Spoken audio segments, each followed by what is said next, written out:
So, Jamie, we've talked many times about how to fund the cast and how to, take the giant brain to the next level. Yep. And how we get the funding for that. Jumping into the metaverse. Well, maybe. But I thought, first of all, what we might do is get into, NFTs and the blockchain. Because obviously what everybody wants is NFTs of our faces in different colors with different hats on. Ian. That kind of thing. That's the current tech du jour, right? Ian, I'm going to stop you right there. It's an interesting plan. You clearly thought about it. But you mentioned the banned words here at Brainwaves HQ, so I'm out. Oh yeah, I didn't check the banned words list. You're right. I'm terribly, terribly sorry. Well, you know the rules.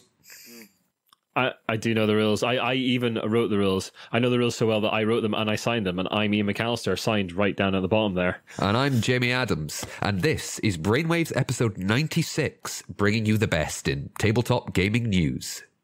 These are the headlines for the week of the 18th of April, 2022. Play new game Dungeons and Scammers. Asmodee open up about their plans, and Wizards of the Coast goes beyond Dungeons and Dragons. All this and more on this episode of Brainwaves. We have, regrettably, reported many times on the world of blockchain and non-fungible tokens, or NFTs. Indeed. These two technologies are the hot ticket in certain parts of the internet at the moment, with everyone from computer games giant Ubisoft and whiskey distiller Ardbeg, I'm not kidding, getting in on the game. Well, only one of them has harboured sexual abusers. As far as we're aware. Allegedly. No, it's not allegedly. Only one of them was harboured. That's true, actually. Yeah, it's not allegedly. Many have speculated that some of the big companies in our industry, like Wizards of the Coast, will eventually bring the technology to the world of the tabletop, but that hasn't happened yet. The story we're about to cover was first picked up by tech site Gizmodo. Another company has beaten Wizards of the Coast to the tabletop NFT punch.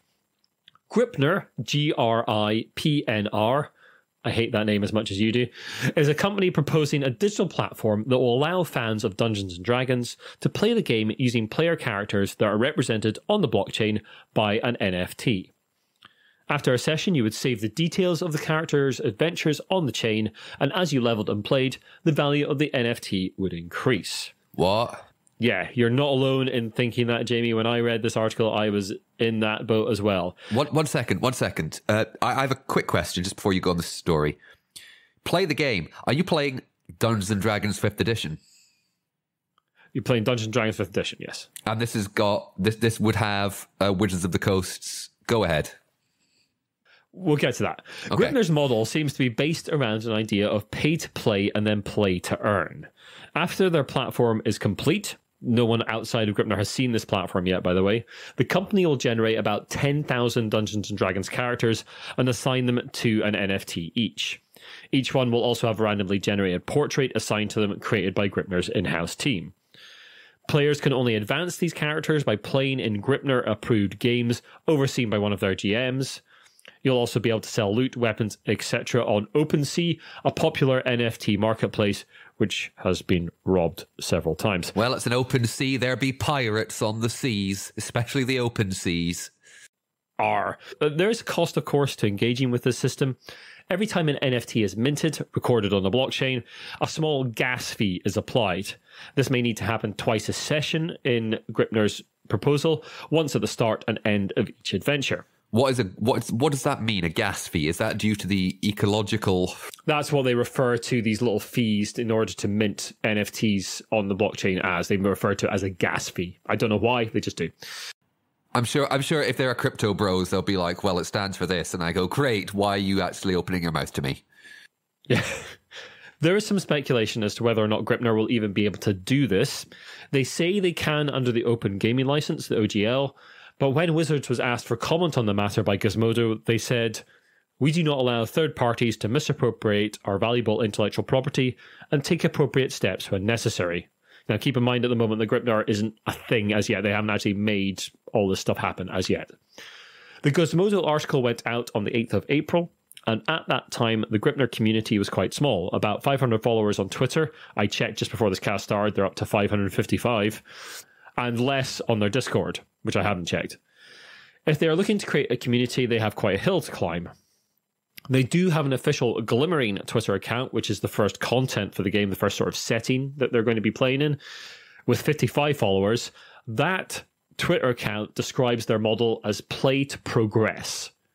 You know, like all RPGs have been since the dawn of RPGs. It's also hard to say who will be buying characters that are leveled up, thus creating value within the system. Also, it's hard to say what is going to stop people fixing a game to just make more money inside the Gripnr ecosystem. But what we do know is that Gripnr just finished its first round of investment funding, and they raised $2.5 million. Now, throughout the history of Dungeons & Dragons, there has been a lot of organised Dungeons & Dragons play. There are Living Greyhawk campaigns, there's been Living sort of Forgotten Realms campaigns, there was the Adventurers League for 4th edition, there's a similar Adventurers League for 5th edition, if I remember correctly. Yep, there was also an Adventurers League style thing for Pathfinder, 1st edition. Yeah, so that sort of organised play has always been there. And I can see value in creating a system where people could just rock up of a night and play Dungeons & Dragons virtually, be maybe matched up into a game of an appropriate level, their appropriate experience. I can see some value in that, right? That would be interesting.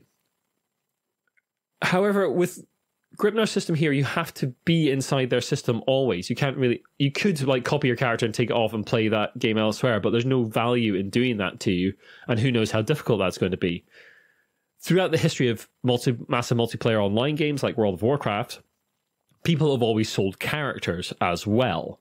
Not with the permission of Blizzard, it has to be said, but that sort of thing has always gone on. What do you mean by that? Do you mean like people actually selling like the passwords to the characters? And they'll sell a character, like maybe they'll sell an account with characters on it leveled up to a certain level. That kind of thing has always kind of gone on. All right. But there is some investment there. Someone has to sit there and level a character through the World of Warcraft system in order to get them to a certain level. So, you know, there's labor being performed at some point. I can't see why you'd want to buy a Dungeons & Dragons character. I can just go into my Dungeons & Dragons books and make a level 20 wizard or whatever. You know, I can just do that. There is no value in me buying a level 15 character in Gripnr's system, which I can only use in Gripnr games and with Gripnr GMs. There's no value in that. Unless it becomes the predominant way to play Dungeons & Dragons, which seems extremely unlikely. You can play it, but you can only, according to your story here, you can only advance them by playing in Gripnr-approved games overseen by a Gripnr-approved GM. Yeah, you could take the character outside and go and play your own D&D at home, but why have you bought the NFT of that character at that point? Basically, what we're looking at here at the moment sounds a bit like a pyramid scheme to me. It's only valuable within Gripnr's system, and you're doing work in order for other people to buy them and for Gripnr to make money. It seems baffling to me. I'd also like to draw people's attention to this.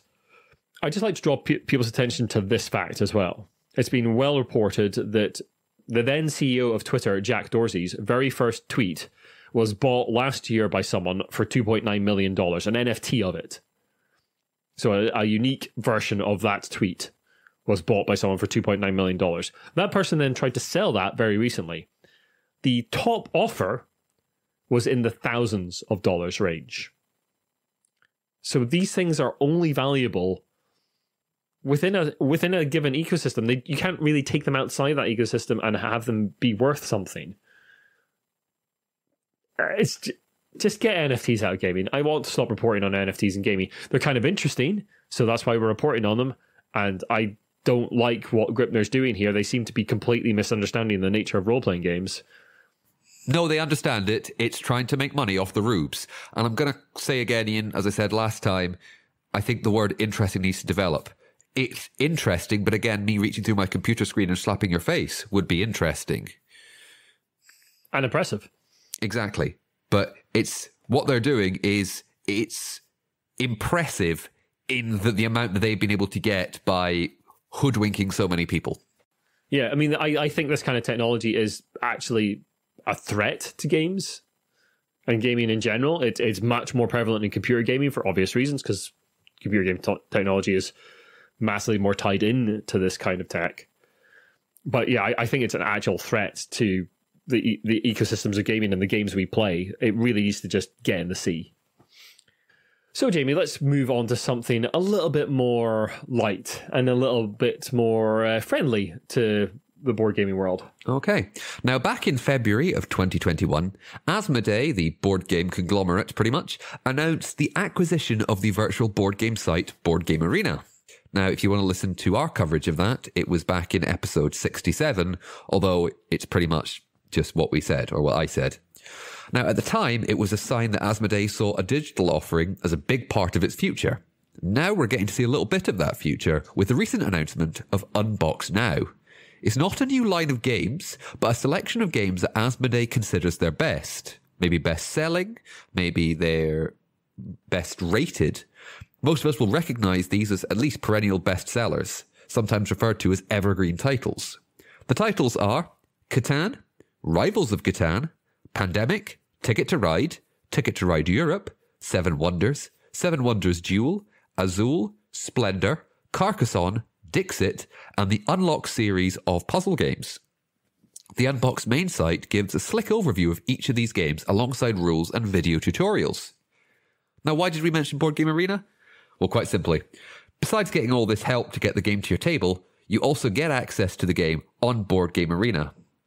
A canny move by Asmodee here, integrating physical and digital offerings.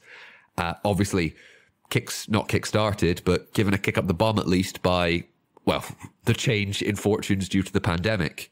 Yeah, no, it's an interesting range of games there. I was especially interested to see a couple of two-player specific games in there. So you got Rivals of Catan, you got Seven Wonders Duel in there, and yeah, it's a nice range of games in there, different types. So there's some cooperative games in there.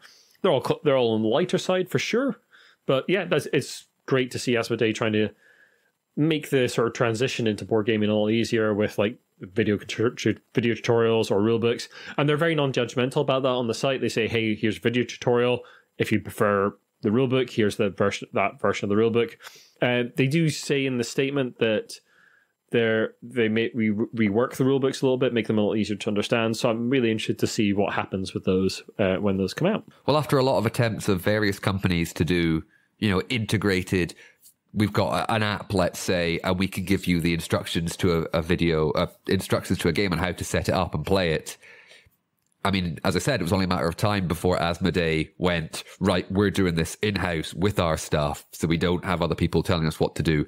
And again, with every technological thing they say, or I say, they hope their lineup and releases are consistent. Because that's fine to have these unboxed titles, but are they going to add anything? Well, it'll be an experiment. I guess they'll see how it goes and whether they get increased sales of those. I'd imagine we'll see a lot of those titles in more mainstream outlets, things like Waterstones, maybe supermarkets. And I imagine they'll be watching the sales closely and seeing if that improves their fortunes. Like they need to improve. They are doing incredibly well. And speaking of companies doing incredibly well, Ian has news about Wizards of the Coast and Dungeons & Dragons again. Yes, Wizards of the Coast has recently bought D&D Beyond. Now, D&D Beyond is the biggest digital Dungeons & Dragons portal in the world. You can buy official D&D products through it, and you can create characters and do all sorts of sort of administrative stuff for your game on D&D Beyond. There's also a lot of... Oh, no, I'm thinking of something else. Am I thinking of... Is that the one that also has like a lot of fan-made creations, like stuff that went through like Critical Role that you can kind of buy and add? Yeah, it's got all sorts of D&D products on it, not just main official stuff, but it's also got lots of supplements and all sorts of things on there that you can buy. I hadn't even realised that this part of sort of Dungeons and Dragons online ecosystem wasn't part of Wizards of the Coast until this piece of news popped up. D&D Beyond is in fact owned by Fandom, or it was, or it kind of still is. The sale's still to complete. Fandom describes itself as the world's largest fan platform. It acquired D&D Beyond in 2019 and has grown it into a huge RPG digital toolset with 10 million registered users. Hasbro are buying Dungeons & Dragons Beyond from Fandom for $146.3 million and integrating it into Wizards of the Coast. From that press release, this strategic acquisition will further strengthen Hasbro's capabilities in the fast-growing digital tabletop category, while also adding veteran talents to the Wizards of the Coast team and accelerating efforts to deliver exceptional experiences for fans across all platforms. Chris Cox, the Hasbro CEO, said, The acquisition of D&D Beyond will accelerate our progress in both gaming and direct-to-consumer, two priority areas of growth for Hasbro, providing immediate access to a loyal, growing player base. Hasbro's gaming portfolio is among the largest and most profitable in the industry, and we continue to make strategic investments to grow our brands, including in digital. The press releases also say that the royalty that fandom was paying to Hasbro on a yearly basis represented a significant contribution to the fastest growing source of revenue for Dungeons & Dragons. It goes on to claim that 80% of Dungeons & Dragons fans have played the game on digital platforms in 2021, and strongly hints that the digital side of the game will become a major area of focus for Hasbro and Wizards of the Coast in the future. Now, we have speculated on this cast, and there has been much speculation in the industry in general over the last few years that Wizards will eventually release its own digital Dungeons & Dragons platform. At the moment, the main places to play that kind of thing online are Roll20, there's Foundry, there's a couple of other virtual tabletops out there as well. Roll20 is a sort of big one that we talk about fairly frequently. But yeah, there's been a lot of speculation that Wizards, rather than letting other companies do that for them and taking a piece of the pie, Wizards are just going to do it direct. And I would be very surprised if we don't see some kind of Wizards digital platform launched alongside 6th edition whenever that emerges, because that seems to be the way they're going. Well, as long as they keep releasing things for 5th edition for now, I don't think it'll be very far in the future. And when we talked about 6th edition not 2-3 casts ago, it did sound like 6th edition is going to be very close to 5th edition. I think there'll be a lot of backwards compatibility with 5th edition products anyway. Anyway, let's get on to a bit of news.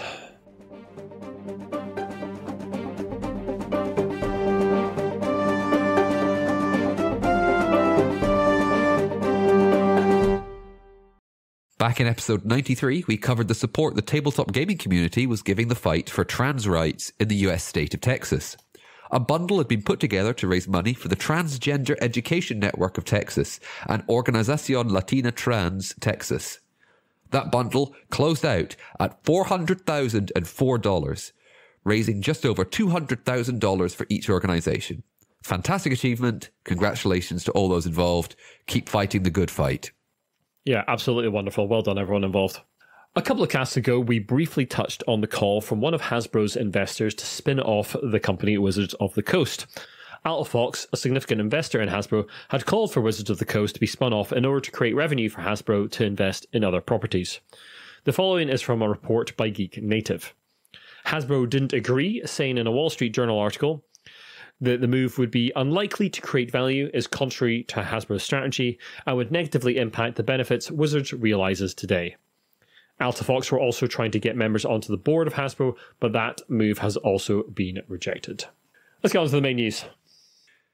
Yep, that's right. It's time for me to polish off my awards Homburg. Polish off? No, I'm not eating it. Put it on. Do you polish a Homburg? No, I don't know. I'm not even entirely sure what a Homburg is. I just like this, as I said before, I like the sound of the word Homburg.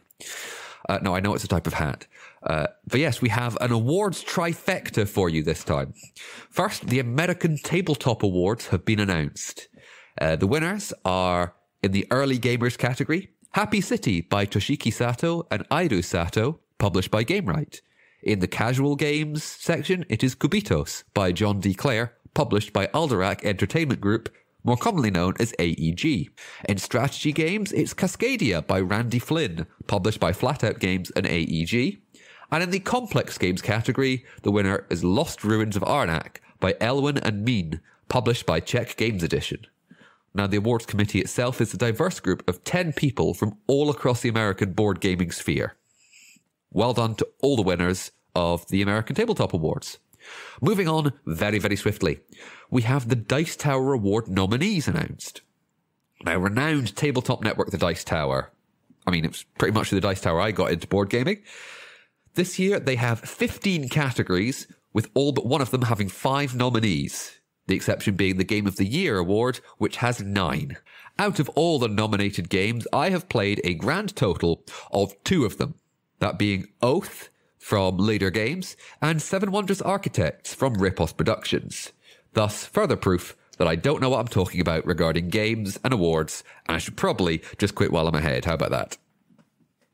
No? Okay. Rubbish. No, thank you. The winner will be announced in July at the Dice Tower Summer Spectacular. Maybe by that time I might have played some more of those games. I doubt it, though. We can but hope. Yeah.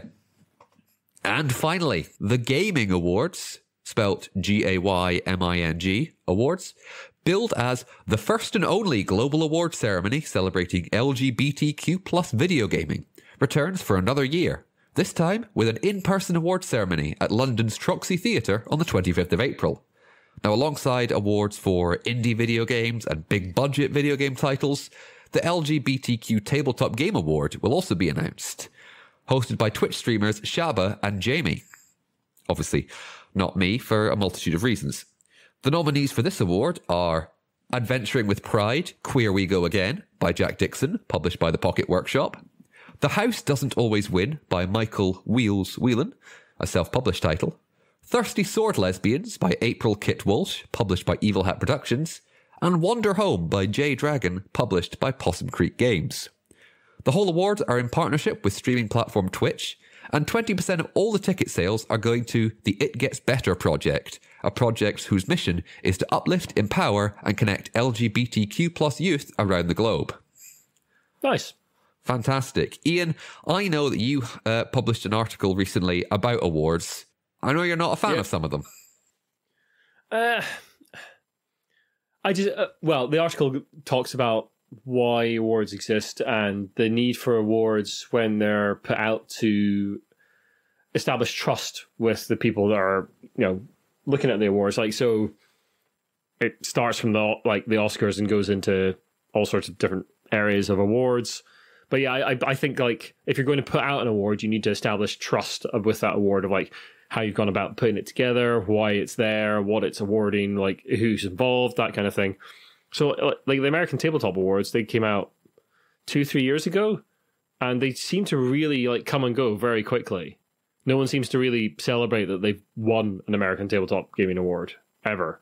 Like, Dice Tower Awards, you do see those in boxes. Dice Tower, like Jamie says, huge content creator, has got a lot of people into board gaming.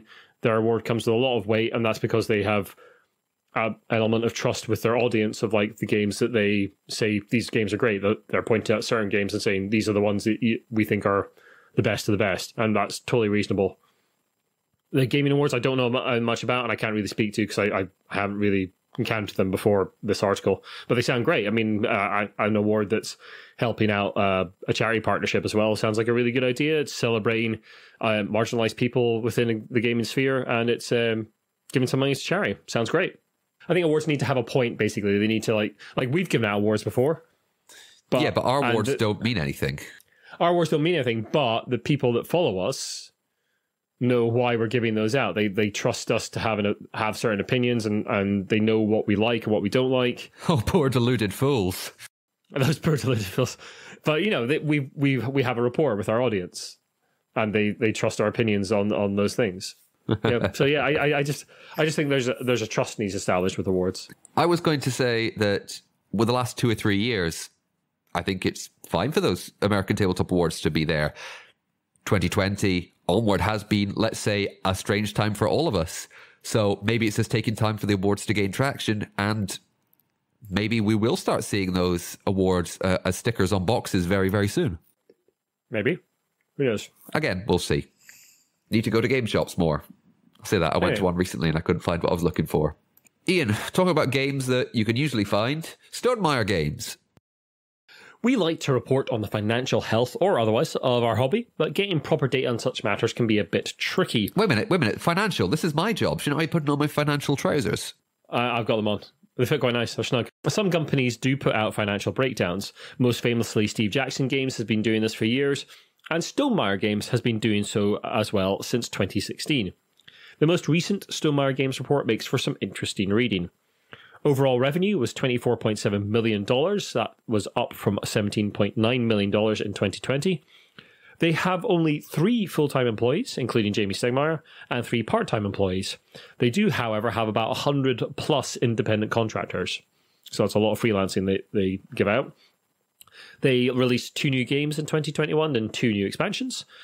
91% of the revenue in 2021 came from distributors, localization partners, and digital games, with only 9% being direct consumer sales. So you can buy Stonemaier's games directly from their site, and they have US and European distribution at the very least.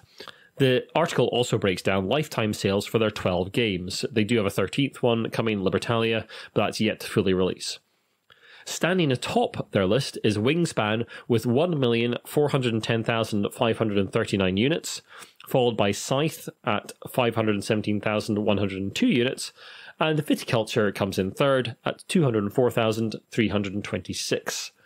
That is a scary amount of units of Wingspan. I mean, you could almost call it something like, I don't know, picking a phrase at random here off the top of the old noodle, a cultural juggernaut. I'm going to get that on a t-shirt for you. Yay. I'm a cultural juggernaut. I am not a cultural juggernaut. Wingspan is. I've only played it once. I've actually quite enjoyed it. An amazing number of units of Wingspan, and considering how big Scythe is in the hobby gaming world, it's fascinating to see how many more units Wingspan has sold compared to it. I tell you, it was that Coronation Street plug. Yeah, absolutely. That's what did it. The article does note that shipping costs continue to be an issue for the company, and that they will be for the foreseeable future. Now, Jamey Stegmaier has courted some controversy from time to time, but I appreciate any company being open and honest about what it takes to make their company actually work. I think it's very eye-opening seeing how few employees a company that I would consider to be a sort of medium weight player in the board game world. I think that's probably right, Jamie. Yeah. I think it's a very reasonable estimation to have. Yeah, they have very few actual employees. They're making a decent amount of money. They do say in that article that profits are down quite a lot due to shipping issues. But yeah, I think it's good to have this kind of information out there, especially for those who are looking to go into this business themselves. It's good to have some proper data out there. Fantastic. Now, talking about companies releasing big products for money, Dark Souls from Software is very much the ghost stories of the video game world. I think it's fair to say a game with a reputation. It very much deserves, as Jamie puts it, and I'm going to have to say it because he wrote it down here, the cultural juggernaut moniker. I am celebrating. I know you can't see this. This is not great radio. It's not radio, it's a podcast, but I'm celebrating. Oh, yes. He said it. He said it, folks.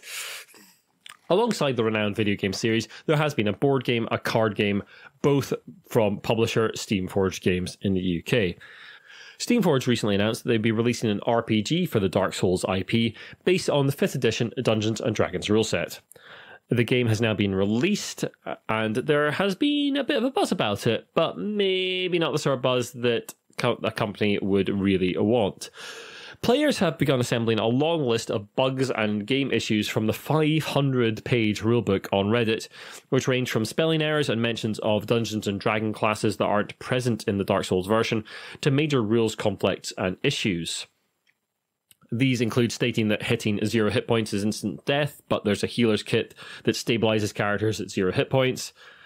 The fall control spell being harder to cast the higher level a player gets. And the biggest clunker I've seen so far is that the Knight class is unable to equip its starting armor due to max starting strength being under the requirement needed for wearing it. Now, that kind of error has been commonplace amongst role-playing games for many a year. There have been examples of this kind of thing where examples of play, for instance, in various role-playing games have included things that are effectively impossible within the confines of the system, where classes, again, have not been able to have the requisite attributes to wear the bits of armor or weapons or whatever it is that they are meant to start with. That has been quite common. But Steamforged has a bit of a reputation with Dark Souls. The board game took absolutely years to deliver. I believe it is now all out, but it took a long time past its delivery date to actually be delivered. And the game got middling reviews, I think it's fair to say. That's probably being a bit kind. Again, I've not played it. I can't comment. I've got friends who played it and really enjoy it, but I've also got friends who... Actually, it was Ben of Ashenhold Art. When he was with the Unlucky Frog, I was around at his gaming one night, and one of the Dark Souls expansions showed up, and he was like, "Oh, I didn't realize that was still coming. I've sold all that." Yeah, it took a long time for everything to arrive. It seems like a really weird way to release an RPG in this day and age. So we just talked earlier about how digital is such a big thing in role-playing games, and it would seem like a much better idea to release the digital version of the rulebook, because RPGs are complicated, let's face it. Like a big RPG like this, it is a complicated project to undertake, and you could put out the digital version and ask the players to feed back to you on any little issues that you might have missed. That seems like a reasonable thing to do, and the PDF is, of course, very easy to edit and change. Physical book, not so much. The A-State RPG, released by local company Handiwork Games, has put out its digital version recently to backers. I was a backer for the game. It's based on Force in the Dark, which is the Blades in the Dark core system, so I was an instant backer. Some friends of mine are involved in it, and we've interviewed John Hodgson, who's the CEO of Handiwork Games, a couple of times, and they put out the digital version first. The physical version is going to come later. They've done a lot of hard work on it. It looks really good, but they have also said, hey, we can't catch everything. We've done our best, but if you catch anything, please feed back to us, and that'll go into the physical product. Thank you very much. And that seems like a much better way to release an RPG in this day and age. Listeners, if you'd like, if you have any particular, if you play role-playing games and you have any particular like quirks from a rule book that you really enjoy, your favorite ones, please let us know, because we'd like to hear, things. And yeah, there's human error. That's absolutely fine. We are all simply people, but sometimes it can be kind of interesting or unfortunate or quite funny.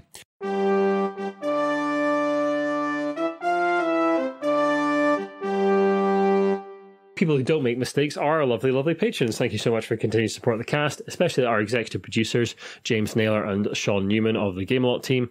I will link to all of James and Sean's bits and pieces in the show notes. You can join them on our Patreon. We'll put a link to all that bits and pieces in the show notes. And we'd just like to remind all our listeners that Scotland's biggest gaming convention, Tabletop Scotland, will be happening over the weekend of the 27th and 28th of August in Perth this year. I'll be there. Jamie will be there.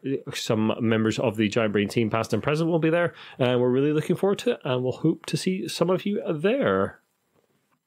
Anyway, Jamie, you failed to find Monopoly news for me, but you found something better.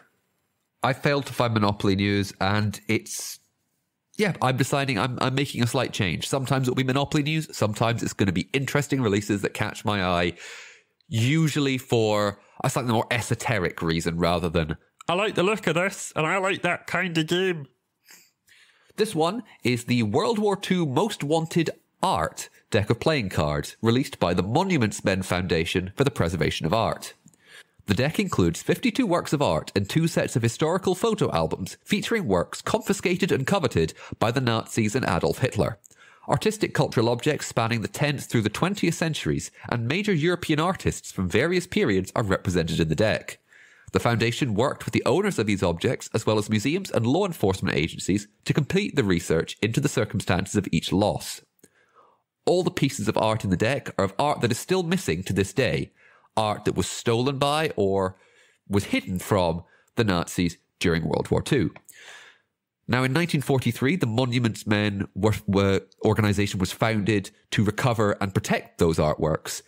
It was disbanded officially in 1946, but this is a sort of successor foundation carrying on its work because, as I said, all this art that's in this deck is still lost. And actually, this is just the tip of the iceberg.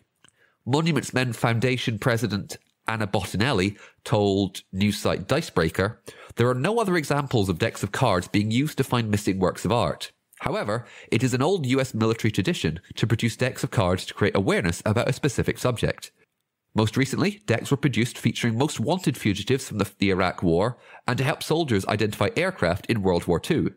The works included are the ones we have a reason to believe survived the war. We aren't wasting time on works we believe to have been destroyed. Their whereabouts also had to be unknown. None of them are currently the subject of a court case. And there's a really... Yeah. I mean, I don't know if our dear listeners are looking at some old art they've had in their family for generations going, I wonder if that's worth a bob or two. Yeah. Get a deck of cards and check your attics, everyone. You might be holding on to a priceless piece of art. Anyway, thank you very much for listening. If you like what you've listened to, then the best way to help us out is to share the podcast around and drop us a review and rating on iTunes. You can also follow us on Twitter, Instagram, and Facebook. You can come and join us and chat to us in our Discord. You can find all our written work on our website, giantbrain.co.uk. You can email us about anything in the show at giantbrainuk@gmail.com. Thank you so much. Bye-bye for now. Bye-bye.